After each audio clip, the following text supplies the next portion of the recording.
নমস্কার। অবশেষে আপনাদের জন্য বিরাট বড় সুখবর। আজকে প্রচুর মহিলাদের জন্য ফান্ড রিলিজ করা হলো। যাদের ফার্দার ভেরিফিকেশন রয়েছে, যাদের আন্ডার প্রসেস রয়েছে, যাদের অ্যাপ্রুভ হয়ে গেছে বিশেষ করে, এবং যাদের ব্যাংকিং প্রবলেম রয়েছে, ছোট্ট একটা দুটো কাজ করলেই আপনাদের ব্যাংক অ্যাকাউন্টে সরাসরি টাকা ঢুকে যাবে। একই সাথে যাদের ফার্দার ভেরিফিকেশন রয়েছে তাদের ক্ষেত্রে কি রয়েছে ইনফরমেশান, যাদের আন্ডার প্রসেস রয়েছে এবং যাদের রয়েছে অ্যাপ্রুভ তাদের জন্য কি ইনফরমেশান রয়েছে, প্রত্যেকের জন্য গুরুত্বপূর্ণ ভিডিওটি খুব ইম্পর্টেন্ট। একাধিক ইনফরমেশান দেব যেটা হয়তো আপনারা অনেকেই জানেন না, প্রথমবার জানতে পারবেন এবং যাতে সহজে টাকা পেতে পারেন, এবং আজকে কাদের ঢুকছে সাথে সেটাও জানাবো। কাজে ভিডিওটা প্রথম থেকে শুরু করে শেষ পর্যন্ত ওয়াচ করুন। ভিডিওটি ভালো লাগলে অতি অবশ্যই একটি লাইক প্রদান করুন। আমাদের পরিবারের সদস্য না হয়ে থাকলে এই যে কালো রঙের সাবস্ক্রাইব বাটন রয়েছে, সাবস্ক্রাইব বাটনে ক্লিক করে পাশের বেল আইকনে ক্লিক করে অল নোটিফিকেশানে ক্লিক করে রাখুন, যাতে সমস্ত তথ্য সম্পূর্ণ বিনামূল্যে আপনাদের দিয়ে দিতে পারে। আর সাবস্ক্রাইব করতেও কোনো রকম টাকা লাগে না, কাজে অবশ্যই সাবস্ক্রাইব করে বেল আইকনে ক্লিক করে আমাদের পরিবারের সদস্য হয়ে ওঠেন। দেখুন এক এক করে পুরো বিষয়গুলো বলি। তো এখানে দেখতেই পাচ্ছেন যে ফার্দার ভেরিফিকেশান রয়েছে, সেই ফার্দার ভেরিফিকেশান কিন্তু সরাসরি অ্যাপ্রুভ হতে শুরু করে দিয়েছে। এই মুহূর্তে সরকার কিন্তু প্রত্যেককে প্রায় অ্যাপ্রুভাল দিচ্ছে। শুধুমাত্র ফার্দার ভেরিফিকেশানের কথা না, আপনার যদি আন্ডার প্রসেস থাকে সেই অ্যাপ্লিকেশানও কিন্তু ইতিমধ্যে অ্যাপ্রুভ হচ্ছে। তো কংগ্রাচুলেশন, আপনাদের মধ্যে অনেকের অ্যাপ্লিকেশান অ্যাপ্রুভ হয়ে গেছে। কাদের অ্যাপ্রুভ হয়েছে অবশ্যই জানিয়েন। যাদের ফার্দার ভেরিফিকেশান বা আন্ডার প্রসেস রয়েছে এখনও অ্যাপ্রুভ হয়নি তাদের কি করতে হবে বলছি, আর যাদের অ্যাপ্রুভ হয়ে গেছে তাদের টাকা কি হলো সেটাও বলছি। এবং অনেকের ক্ষেত্রে অ্যাপ্রুভ হলেও টাকা পাচ্ছেন না একটা কারণে, জাস্ট একটা দুটো কাজ আপনাকে করতে হবে। পুরোটা ক্লিয়ার করি। দেখুন সবার প্রথমে দেখি বর্তমান পরিস্থিতিতে পেমেন্ট এবং অ্যাপ্রুভাল কিন্তু চালু রয়েছে, পেমেন্ট বন্ধ হয়নি। আপনারা অনেকেই জানেন 17ই আগস্ট থেকে পেমেন্টের প্রক্রিয়া শুরু হয়েছে এবং 21 থেকে 22 পর্যন্ত ছুটির দিন শনি রবিবার, সেরকমভাবে পেমেন্ট আসেনি। যাদের শিডিউল ছিল তারা ছাড়া 24শে আগস্ট কিন্তু নতুন করে অ্যাপ্রুভেল এবং টাকা ঢোকা প্রচুর মানুষের শুরু হয়েছে, এবং 25 তারিখ 26 তারিখ 27 তারিখ 28 তারিখ এরকমভাবে এই মাস জুড়ে কিন্তু পেমেন্ট চলবে। এক্ষেত্রে বলে রাখি বর্তমানে প্রায় 50 লক্ষ মহিলাদের আবেদন আন্ডার ইনকোয়ারি রয়েছে। যাদের টাকা না ঢোকায় আতঙ্কিত হবেন না, অবিলম্বে পুনরায় আপনাদের এর সমস্তটা চেক করে অ্যাপ্রুভ করে দেওয়া হবে। পুরোটা বলছি। দেখুন আপনার অ্যাপ্লিকেশান যদি অ্যাপ্রুভ হয়ে থাকে তার মানে টাকা অনুমোদন করা হয়েছে। অপেক্ষা করুন, ডিবিডির মাধ্যমে টাকা আসবে, ক্লিয়ারলি বলে রাখি। এবং আন্ডার প্রসেস যাদের রয়েছে তাদের যাচাইকরণ চলছে, ক্লেম করবেন না, ধৈর্যের সাথে অপেক্ষা করুন। ফার্দার ভেরিফিকেশান যাদের রয়েছে অতিরিক্ত যাচাই চলছে, ক্লেম করবেন এবং অনেকে ক্লেম করবেন, অটোমেটিক অ্যাপ্রুভাল সম্ভাবনা বেশি, কিন্তু আমি বলছি কারা ক্লেম করবেন। আর ফার্দার ভেরিফিকেশান রিজেক্টেড হলে আবেদন আটকে গেছে প্রমাণসহ অবশ্যই অনলাইনে ক্লেম করুন। কিভাবে করবেন আসুন। দেখুন প্রথমে বলে রাখি আন্ডার প্রসেসে থাকলে ভুল করেও ক্লেম করবেন না। কেন বলছি, যদি পোর্টালে স্ট্যাটাসে আন্ডার ইনকোয়ারি থাকে কোনো নির্দিষ্ট কারণ ছাড়া ফার্দার ভেরিফিকেশান দেখালে ক্লেম করে থাকেন, তাহলে বর্তমানে স্বয়ংক্রিয় অটোমেটিক এই স্ট্যাটাসগুলো অ্যাপ্রুভাল দেওয়া হচ্ছে। অযথা ক্লেম করলে আবেদন প্রক্রিয়া অকারণে বিলম্বিত হতে পারে। ধরুন আপনি একটা লাইনে দাঁড়িয়ে রয়েছেন, সেখান থেকে আপনি আগে যাওয়ার জন্য কী করলেন, সামনের দিকে চলে গেলেন, যে সামনের দিকে যাই একটু কট লাইনে যাই, তাহলে কি হবে, যখনই দেখলো আপনাকে আধিকারিকরা কী করলো, বের করে দিল, ওখান থেকে বের করে আবার বললেন শেষে গিয়ে লাইন দিন, মাঝখানেও লাইন দিতে হবে না, আপনি এখানে এসছেন কেন, আপনার তো আসার কথা না। সেই রকমভাবে এখানে যাদের আন্ডার প্রসেস রয়েছে তারা কিন্তু কোনো ক্লেম করবেন না, সেক্ষেত্রে দেরি হবে, আপনার তাড়াতাড়ি হবে না, অটোমেটিক চেঞ্জ হচ্ছে। এবার দেখুন অনেকের ব্যাংকিং ইরর কোড রয়েছে, আমি পুরো ডিটেলসে বলবো, মনোযোগ সহকারে দেখুন কোন কোডের ক্ষেত্রে কী সমস্যা, যাতে আপনারা সেটা ঠিক করতে পারেন, আপনার টাকা ঢুকে যায়। কোড ওরান দেখুন অনেকের স্ট্যাটাসে দেখা যাচ্ছে অ্যাপ্রুভ অ্যান্ড পাশে লেখা রয়েছে বিশেষ করে ব্যাংকিং ইরর কোড 1। যদি ইরর কোড 1 থাকে তাহলে ডিবিডি লিঙ্ক নেই বা ইনঅ্যাক্টিভ রয়েছে। যাদের ইরর কোড ব্যাংকে দেওয়া রয়েছে 1 তারা তাদের ডিবিডি লিঙ্ক হয়তো করা আছে কিন্তু ইনঅ্যাক্টিভ, কিংবা ডিবিডি লিঙ্ক করায়নি। ডিবিডির কারণে হচ্ছে, আপনাদের ক্লিয়ার করি, প্রথমবার এক্সক্লুসিভ বলছি, কালকে কিছু বলেছিলাম সেটার থেকে পরবর্তীতে হয়তো ভিডিও তৈরি হয়েছে। এক্সক্লুসিভ বলছি, আপনাদের জন্য পরিশ্রম করি, সমস্তটা রিসার্চ করে তৈরি করি, সেই কারণে অবশ্যই অনুরোধ করব অবশ্যই একটি লাইক করে দিয়েন আর ভিডিওটি সবার মাঝে শেয়ার করুন যাতে সবাই জানতে পারে টাকা ঢুকে যায়। ইরর কোড যদি 2 থাকে তাহলে ডিবিটি পরিষেবা বর্তমানে উপলব্ধ ছিল না, যার কারণে হয়েছে। ইরর কোড যদি 20 থাকে তাহলে আধারের সাথে এনপিসি এর কোনো রেসপন্স পাওয়া যাচ্ছে না। যদি 20 থাকে আধার কার্ডের সাথে এনপিসিআই এর পোর্টালের কোনো রেসপন্স পাওয়া যাচ্ছে না। অনেক সময় এনপিসিআই এর অফিসিয়াল ওয়েবসাইট দেখেন ঘুরতে থাকে আর লোডিং হতে থাকে, সেই প্রসেস প্রবলেম হচ্ছে। তো এক্ষেত্রে যদি আপনার ইরর কোড 1 দেখায়, আপনার কি করণীয়? অবিলম্বে ব্যাংকে গিয়ে বলুন ডিবিটির ফর্ম দিন, ডিবিটি ডাইরেক্ট বেনিফিট ট্রান্সফারের ফর্ম দিন। 7 দিনের মধ্যে দেখবেন অ্যাক্টিভ হয়ে যাবে, 7 দিনও লাগবে না, শর্ট করে অ্যাক্টিভ হয়ে যাবে এবং টাকা ঢুকে যাবে 2-3 দিনের মধ্যে। ইরর কোড যদি থাকে সরাসরি ব্যাংকে গিয়ে শাখায় যোগাযোগ করুন, সেম বিষয়ই করবেন। আর যদি ইরর কোড 2 থাকে তাহলে সাবধান, ব্যাংকে গিয়ে আধার পুনরায় আপডেট করতে পারেন, যে ব্যাংকে আপডেট করুন বা ওয়েট করুন, আপনার টাকা ঢুকে যাবে। এক্ষেত্রে খুব বেশি চাপের বিষয় নেই।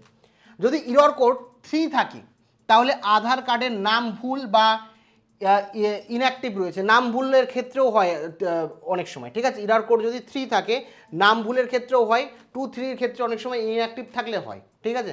তো সমাধান তথ্য যাচাই করে একবার ভেরিফাই করে নিন যে ইনঅ্যাক্টিভ আছে না সব ঠিকঠাক আছে। ইরর কোড যদি 4 হয় তাহলে ইউআইডিআই এর পেমেন্ট বাতিল বা ক্যান্সেল করা হয়েছে ইউডিআই এর তরফ থেকে, ঠিক আছে। তো ব্যাংকে গিয়ে দেখুন এর সলিউশনও ব্যাংক থেকে আপনারা পাবেন, মানে আধার কার্ড থেকে কিছু একটা প্রবলেম হয়েছে। দেখি ইরর কোড FA, যদি কোড FA দেখায় তাহলে আধার কার্ড ডিঅ্যাক্টিভেট হয়ে গেছে। অনেকের ক্ষেত্রেই আধার কার্ডে বাড়িতে বসে, একজন বলছিল বাড়িতে বসে আমি আধারের ফিঙ্গারপ্রিন্ট দিতে চাইছিলাম, যার কারণে নিজের আধার কার্ডটাই ব্লক করে রেখেছে, নিজেই জানে না, ডিঅ্যাক্টিভেট করে রেখেছে। তো এক্ষেত্রে অনেকের ক্ষেত্রেই হয়তো অনলাইনে নিজে কিছু এক্সট্রা কাজ করতে গেছেন বা সাইবার ক্যাফে দিয়েছেন, ব্লক করে রেখে দিয়েছে, যার কারণে আধার সেন্টারে গিয়ে রিঅ্যাক্টিভেট করুন বা নিজেও ফোন দিয়ে করা যায় রিঅ্যাক্টিভেট। তো আধার সেন্টারে গিয়েই করুন যাতে সঠিকভাবে হয়। এবার কোড অনেকের ক্ষেত্রে কেটি দেখাচ্ছে, কেটি যদি কোড দেখায় তাহলে আধার কার্ডের লক করা আছে। অনেক সময় আধার কার্ড লকও করা যায়। আপনি সাময়িকভাবে চাইছেন আপনার আধার ওটিপি কেউ না পাক, আধারে কোনো ট্রানজ্যাকশান কিচ্ছু না হয়, তাহলে আধারকে লক করা যায়। তো আপনার আধার যদি লক থাকে তাহলে LT দেখাবে কোড। যদি LT কোড দেখায় তাহলে বায়োমেট্রিক এবং ওটিপি দিয়ে আধার আনলক করুন, ঠিক আছে। বায়োমেট্রিক বা ওটিপি দিয়ে আধার আনলক করুন। অনেকে বায়োমেট্রিক দিতে যায় বাড়িতে, বায়োমেট্রিক দিতে গিয়ে লক করে ফেলে প্রোফাইল। তো ওখানে জাস্ট লক অপশান থাকবে এবং আনলক অপশান থাকবে। তো আপনারা আনলক অপশান যদি দেখায় তাহলে লক নেই, যদি লক অপশান দেখায় তাহলে লক রয়েছে, ঠিক আছে। যদি আনলক অপশান দেখায় তাহলে লক রয়েছে, ঠিক আছে। আর যদি লক অপশান দেখায় তাহলে আনলক রয়েছে, ঠিক আছে। তো আনলকে ক্লিক করে আপনাদের লক করুন ওটা, তাহলে ঠিক হয়ে যাবে, ঠিক আছে। এবার এখানে বলে রাখি যে জানা গেছে অন্নপূর্ণা যোজনার আবেদনকারী এই যে বিডিও অফিস থেকে এরকম একটা মানে আপনার নোটিশ দেওয়া যাচ্ছে। সবার প্রথমে আপনাকে এটা শেয়ার করেছি। তো এইখানে ক্লেম করার জন্য ভোটার কার্ড নাম্বার দিয়ে, পরিবারের কোনো সদস্য যদি সরকারি চাকরি না করে, আবেদনকারীর করদাতা যদি আপনি না হন, মানে ইনকাম ট্যাক্স আপনি যদি না দেন, তো আপনার ভোটার কার্ড এবং ভোটার স্লিপ দিতে পারেন। তো এক্ষেত্রে অনেকেই বলছেন যে আমার পরিবারে কেউ যদি সরকারি চাকরি করে আবেদন করব না, তা করবেন। ক্লিয়ার করছি, পরিবারে সরকারি চাকরি করলেও আপনি পাবেন, এখন অনেকেই দিচ্ছে, সেটা বলছি। দেখুন তার আগে আরেকটা বলে রাখি, স্বঘোষণাপত্র আপনি স্ট্যাটাস আপনার এখানের মধ্যে যে কোনো একটা দেখাচ্ছে, এখানে আপনার নাম, এখানে আপনার পিতা বা স্বামীর নাম, আপনার গ্রামের নাম, পোস্টের নাম, থানার নাম, পঞ্চায়েত কোন পঞ্চায়েতের আন্ডারে আপনি বাসিন্দা সেটা দেবেন, এবং আপনার মাসিক আয় এটা অবশ্যই 10,000-এর কম হতে হবে, ঠিক আছে। 10,000-এর কম হতে হবে, ঠিক আছে, লেস দ্যান 10,000। গৃহ বিবরণ মানে আপনার বাড়িটা কীরকম, ছাদের বাড়ি, দোতলা বাড়ি, বা লিখবেন 3 কক্ষ বা 2 কক্ষ বিশিষ্ট ঘর, ঠিক আছে। জমির পরিমাণ কত কাটা, ধরুন 1 কাটা রয়েছে, সেটা লিখবেন বাংলায়, পরিষ্কার হবে। আমি অন্নপূর্ণা যোজনার যোগ্য, কিন্তু আমার অন্নপূর্ণা স্ট্যাটাসে এটা দেখাচ্ছে, কি দেখাচ্ছে, ফার্দার ভেরিফিকেশন যদি দেখায় এখানে ক্লিক করবেন, আন্ডার প্রসেস দেখালে এখানে ক্লিক করবেন, ফার্দার ভেরিফিকেশন ASDD, ফর কিন্তু অ্যাবসেন্ট, SIR এ আপনি অ্যাবসেন্ট ছিলেন না, S ফর শিফটেড মানে এই রাজ্য থেকে অন্য রাজ্যে চলে গেছেন, D ফর ডিলেট, আর D ফর শেষের D ফর ডুপ্লিকেট। তো এর মধ্যে যদি এটা দেখায় তাহলে আপনি কি করবেন, সরাসরি আপনি যদি ভোটার লিস্ট থেকে নাম বাদ যায়, ঠিক আছে, তো সেক্ষেত্রে ট্রাইব্যুনালে যে অ্যাপিল করেছেন সেই ফর্মটা ডকুমেন্ট হিসাবে দেবেন। আর যদি ফার্দার ভেরিফিকেশন গভর্নমেন্ট এমপ্লয় দেখায় তাহলে এটাই ক্লিক করবেন। আর নট অ্যাপ্লিকেশন AY, অর্থাৎ আপনি অন্নপূর্ণা যোজনায় অ্যাপ্লাই করতেই ভুলে গেছেন, মানে টিক মার্কটাই দেননি, সেক্ষেত্রে এটাই ক্লিক করবেন। ক্লিক করে এখানে আপনার সই করবেন, এখানে তারিখ দেবেন, ফোন নাম্বার দেবেন, আপনার এই যে অনলাইন আবেদনের অ্যাপ্লিকেশন ID দেবেন, আধার নাম্বার দিয়ে দেবেন, আবেদনকারীর আধার নাম্বার দেবেন।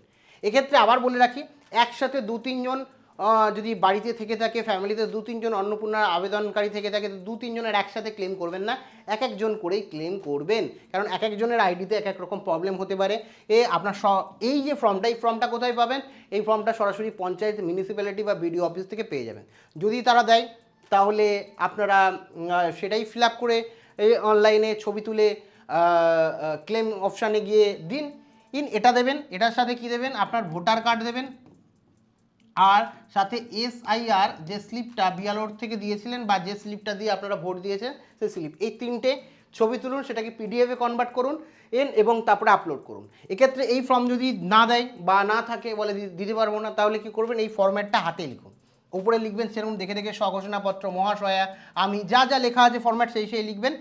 জাস্ট এখানে বক্স করে যে জায়গাটা ক্লিক করবেন বা যেটা আপনার রয়েছে সেইটুকুই লিখুন, যে নির্মলিপ লিখে এটা শুধু লিখে দেবেন, লিখে পুরো যা যা আছে সেরকমভাবে তৈরি করবেন, ঠিক আছে। এবার এখানে নিচে আমার ভোটার কার্ড এবং পে স্লিপসের জেরক্স আপনাদের দেওয়া রয়েছে। এবার বলে রাখি, সরকারি চাকরিজীবীর নিয়ম কি? আপনি যোগ্য, পরিবারের কেউ যদি সরকারি চাকরি বা পেনশন পায়, হ্যাঁ, আপনি নিজে আবেদনকারী সরকারি চাকরি করেন, মানে যে মহিলা আবেদন করেছে সেই সরকারি চাকরি করে, তাহলে আবেদন সরাসরি বাতিল, কেউ আটকাতে পারবে না। আর যে সরকারি চাকরি করে মানে মোটামুটি 50 থেকে 60 হাজার টাকা ইনকাম মিনিমাম, সেটা 1-1.5 লাখ টাকাও হতে পারে। তারপরে 7 পে কমিশন হলে সেটা লাফিয়ে বেড়ে যাবে, ঠিক আছে। আবেদনকারীর স্বামী যদি সরকারি চাকরি করে, তাও আবেদন কিন্তু বাতিল হচ্ছে, রিজেক্ট হচ্ছে। কিন্তু শাশুড় শাশুড়ি বা অন্য কোনো দূরের আত্মীয়, শাশুর ভাসুর শ্বশুর শাশুড়ি সরকারি চাকরি করে বা পেনশন পায়, সেক্ষেত্রে কিন্তু আপনি যোগ্যও হতে পারেন। তো ঠিক আছে, ক্লেম করার সময় রিমার্কে স্পষ্ট লিখুন যে চাকরিজীবীর সাথে আমার আর্থিকভাবে কোনো সম্পর্ক নেই। মানে আপনার শ্বশুর শাশুড়ি হয়তো সরকারি চাকরি করে বা পেনশন পায়, সে আপনাকে কোনোভাবে আর্থিকভাবে সাহায্য করে না।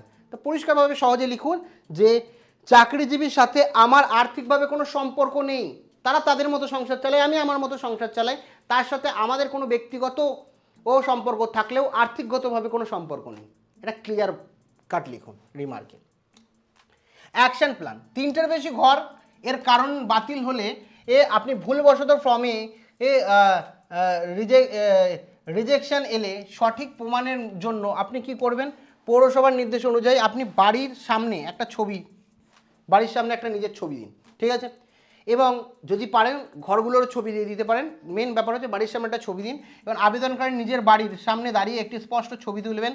ব্যাকগ্রাউন্ডে ছবিতে যেন পরিষ্কারভাবে বোঝা যায় আপনার বাড়িতে 3টে পাকা ঘর নেই, এরকম একটা বিষয়। কটা ঘর আছে তো বোঝা যায় না সবসময়, ঘরের ছবি দিয়ে দিতে পারেন যে এই 3টেই ঘরই আছে। বা আপনি পাকা বাড়ির সামনে ছবি দিয়ে পরিষ্কারভাবে লিখুন এখানে আমার পাকা বাড়িও থাকলে 3টের বেশি ঘর নেই। আর যাদের মোটামুটি কাঁচা বাড়ি রয়েছে, ওপরে ছাদ নেই, তারা তো ছবি দিলে সঙ্গে সঙ্গে অ্যাপ্রুভ হয়ে যাবে। তো আপলোড কি করবেন? অনলাইনে ক্লেম করার সময় এই ছবিটি মূল প্রমাণ হিসাবে আপনারা আপলোড করে দেবেন, সেক্ষেত্রে কোনো সমস্যা কিন্তু নেই। অ্যাকশন প্ল্যান, ট্রাইব্যুনালে যারা বা CAA-তে যারা আবেদন করেছেন, অর্থাৎ সিটিজেন অ্যামেন্ডমেন্ট অ্যাক্টের দরুন যারা ভারতীয় নাগরিক হওয়ার জন্য আবেদন করেছেন, তাদের ট্রাইব্যুনালে আবেদন পেন্ডিং রয়েছে, এটি স্ক্রিনশট নিন।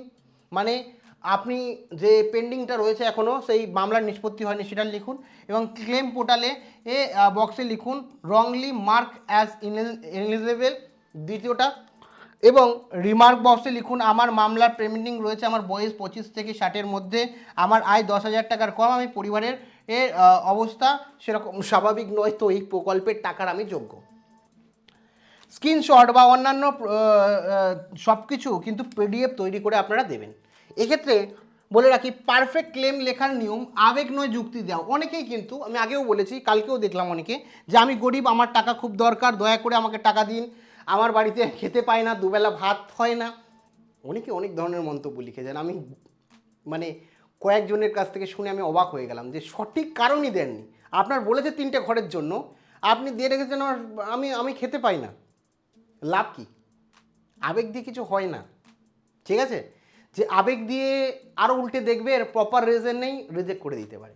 প্রপার রিজন দিন ছোট করে, যে রিজেকশনের কারণ পয়েন্টগুলো দিয়ে দিন। আমার বয়স 25 থেকে 60 বছর, আমার মাসিক 10,000 টাকার কম ইনকাম, আমি গৃহবধূ, ইনকামই করি না, আমার বাড়িতে ইনকাম ট্যাক্স বা পেনশন কেউ দেয় না, আমি সরকারি চাকরির সাথে সম্পর্ক না। এবার এখানের মধ্যে সবকটা লিখবেন না, যে রেফারেন্স আপনারা ধরুন গভর্নমেন্ট জবের জন্য রিপ্লাই করেছে, তাহলে এই পয়েন্টটা দিন যে আমি সরকারি চাকরি বা পেনশন কেউ পায় না পরিবারে। ধরুন আপনার এখানে পরিষ্কারভাবে দিয়েছে, রিজেকশন দিয়েছে হচ্ছে মানে আয়ের ক্ষেত্রে দিয়েছে যে আপনার 10,000-এর বেশি আয়, তো এক্ষেত্রে লিখুন যে আমি 10,000 বেশি আয় করি না, পরিষ্কারভাবে। এই আর্থিক এইসব কি বলে আবেগমূলক কথা বললে আপনাকে তাড়াতাড়ি দিয়ে দেবে তারা কিন্তু না, প্রপার রিজন দিতে হবে, যে কারণে রিজেক্ট হয়েছে সেই কারণটাই লিখুন রেমার্কে, এক্সট্রা লিখবেন না যে আমি গরিব, খেতে পাই না। একজন লিখেছে দেখলাম, আমাকে বলল, স্ক্রিনশট পাঠিয়েছিল, আমি আর দিলাম না, যে আমার বাড়ির চাল ফুটো, ওখান থেকে জল পড়ে।